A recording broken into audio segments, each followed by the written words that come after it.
देश की राजधानी दिल्ली से सटा हुआ उत्तर प्रदेश में आने वाले जिला गाजियाबाद को 48 वर्ष पूरे हो चुके हैं। 14 नवंबर सन 1976 में उत्तर प्रदेश के तत्कालीन मुख्यमंत्री एनडी तिवारी ने देश के पूर्व प्रधानमंत्री पंडित जवाहरलाल नेहरू की जयंती पर इस जिले की स्थापना की थी। आज इस जिले को 48 वर्ष पूरे हो चुके हैं। पहले जिला गाजियाबाद मेरठ की तहसील कहा जाता था। 48 वर्ष में गाजियाबाद में कितना बदलाव हुआ और क्या क्या बदलाव होने चाहिए, आज इसी पर बात करने के लिए हमारे साथ में समाजवादी पार्टी के वरिष्ठ नेता शिक्षाविद रामदुलार यादव मौजूद हैं। उनसे बात कर लेते हैं। जी रामदुलार जी, क्या कुछ कहेंगे? 48 वर्ष गाजियाबाद को बने हुए हो चुके हैं। 14 नवंबर 1976 में गाजियाबाद स्थापित हुआ था, क्या कुछ कहेंगे?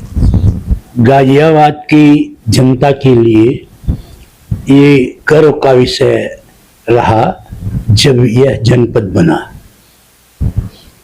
हम लोग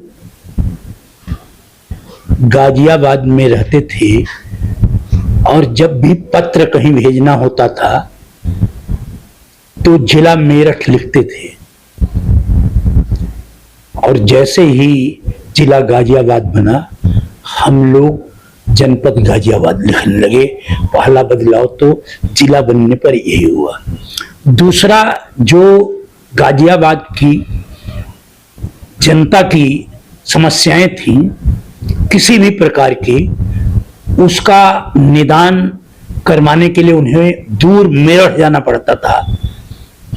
वह गाजियाबाद में संभव हो गया। जनता को लाभ मिला और जनता अपने अधिकारों का प्रयोग गाजियाबाद में करने लगी और कर्तव्यों का भी प्रयोग किया। बदलाव यह हुआ कि गाजियाबाद एक व्यापारिक केंद्र बना, औद्योगिक केंद्र बना। जिला बनने से यहाँ का विकास हुआ। यहाँ अट्टालिकाएं, इमारतें बनी। यहाँ की जनसंख्या बढ़ गई और जनसंख्या बढ़ने से यहाँ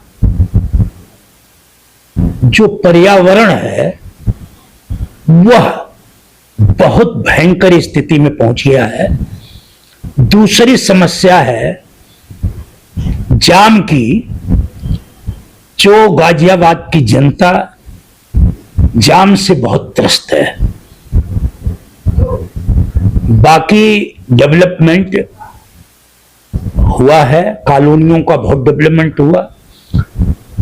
और मैं तो यह कहना चाहता हूं कि समाजवादी पार्टी की जब सरकार थी माननीय अखिलेश यादव जी के नेतृत्व में, तो मेट्रो रेल सिद्धार्थ विहार से मेरठ रोड, एलिवेटेड रोड और सिटी फॉरेस्ट जैसे अनेक कल्याणकारी जनता के लिए कार्य हुए।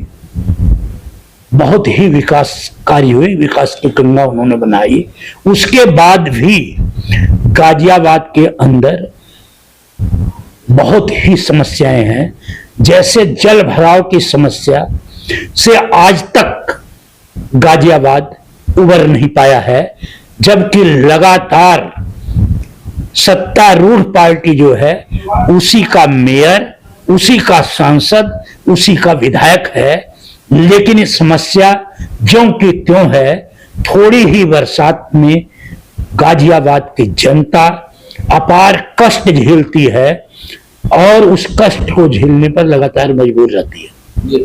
48 वर्ष हो गए, आपने खूबियां भी बताई और खामियां भी बनाई। अब आने वाले वक्त में किस तरह का विकास गाजियाबाद में होना चाहिए?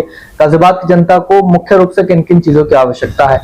सबसे पहले आपने बहुत महत्वपूर्ण प्रश्न किया। गाजियाबाद में ज्ञान की गंगा बहनी चाहिए और शिक्षा के क्षेत्र में यहाँ काम नहीं हो पा रहा। यहाँ पर हमारी बेटियों के लिए महाविद्यालय अलग से होना चाहिए, कम से कम 5 महाविद्यालय होने चाहिए। और स्वास्थ्य की बहुत जटिल समस्या है।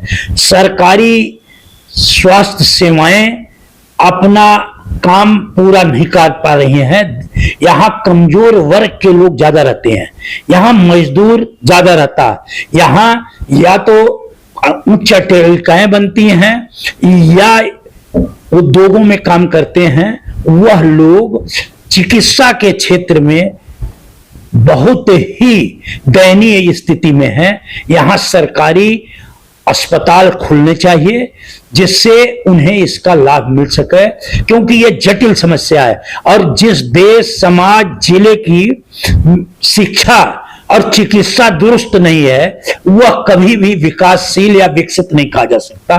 गाजियाबाद में यह चरमराई हुई है, शिक्षा भी चरमराई हुई है और चिकित्सा भी चरमराई हुई है। चिकित्सा में यहाँ पर सब प्राइवेटाइजेशन हो गया है, प्राइवेट में सभी लोग नहीं जा सकते, क्योंकि जाते ही सबसे पहले उन्हें रिसेप्शन पर ही पूरा उनकी जेब खाली हो जाती है और सभी लोगों की जेब में इतना पैसा है कि वह उस खर्च को वहन कर सकें।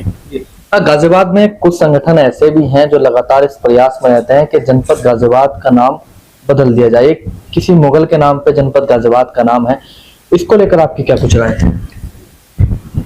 वो लोग यहाँ पर कोई डेवलपमेंट का कार्य नहीं करना चाहते, वो ज्ञान की गंगा नहीं बहाना चाहते, वो रूढ़वादी पाखंडवादी बात करते हैं। ये हमेशा असहिष्णुता और नफरत की बात करते हैं। नाम बदलने से कोई भी विकास नहीं होता। काम करिए, काम विकास का काम करिए। जो समस्याएं हैं गाजियाबाद की जनता की, उसे हल करने का काम कीजिए। यहाँ पर ट्रांसपोर्टेशन सुधारिए, जो यातायात के साधन हैं उसे सुधारिए, कानून व्यवस्था को सुधारिए। यहाँ पर नाम बदलने से, नाम तो बहुत बदल दिया उत्तर प्रदेश में, लेकिन 15,000 से ज्यादा बच्चियों के साथ, महिलाओं के साथ अनाचार हो गया है। नाम हर जगह का बदला हुआ है। नाम से कोई परिवर्तन नहीं होने वाला। नाम आप बदलिए, महापुरुषों के नाम पर रखिए, लेकिन उनके जो कर्तव्य हैं, जो उन्होंने ईमानदारी, नैतिकता का परिचय दिया है, जो उन्होंने भ्रष्टाचार नहीं किया, लूट नहीं किया, झूठ नहीं बोला, उस पर चलने का काम कीजिए।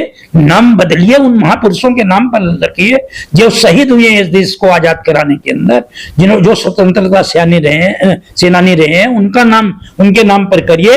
लेकिन ऐसे नफरत न फैलाइए कि नाम बदलिए, मतलब किसी जाति और धर्म का हो उसका नाम लेकर के नाम बदलने का काम नहीं करिए। यह असहिष्णुता को बढ़ावा देता है, नफरत को बढ़ावा देता है। जबकि समाज सद्भाव, भाईचारा, प्रेम से ही आगे बढ़ सकता है। दुनिया में जहां पर भी तो तरक्की हुई है वो शांति और सद्भाव से हुई है। बिल्कुल, समाजवादी पार्टी के वरिष्ठ नेता शिक्षाविद रामदुलार यादव इस वक्त हमारे साथ पर थे, जिन्होंने जनपद गाजियाबाद को 48 वर्ष पूरे करने पर तमाम जनपद गाजियाबाद वासियों को बधाई दी और साफ तौर पर उन्होंने बताया कि पहले अपनी समस्याओं को लेकर गाजियाबाद के लोगों को मेरठ तक जाना पड़ता था। कोई पत्र अगर उन्हें लिखना होता था तो उस पर जनपद मेरठ लिखना होता था। गाजियाबाद का स्थापना होने से औद्योगिक केंद्र के रूप में गाजियाबाद बसा। कुछ खूबियां बताई तो कुछ खामियां भी बताई। गाजियाबाद में जाम की बड़ी समस्या है, चल भ्राव की बड़ी समस्या है और साफ तौर पर बताया कि गाजियाबाद में शिक्षा और चिकित्सा के क्षेत्र में काम होना चाहिए। और जो संगठन लगातार इस प्रयास पर रहते हैं कि गाजियाबाद का नाम बदले, उसको भी लेकर रामदुलार यादव जी ने साफ तौर पर कहा कि नाम बदलने से नहीं, विकास करने से गाजियाबाद का विकास होगा, देश का विकास होगा। कैमरा पर्सन दीपक कुमार के साथ सिटी न्यूज के लिए मैं विशाल रावत।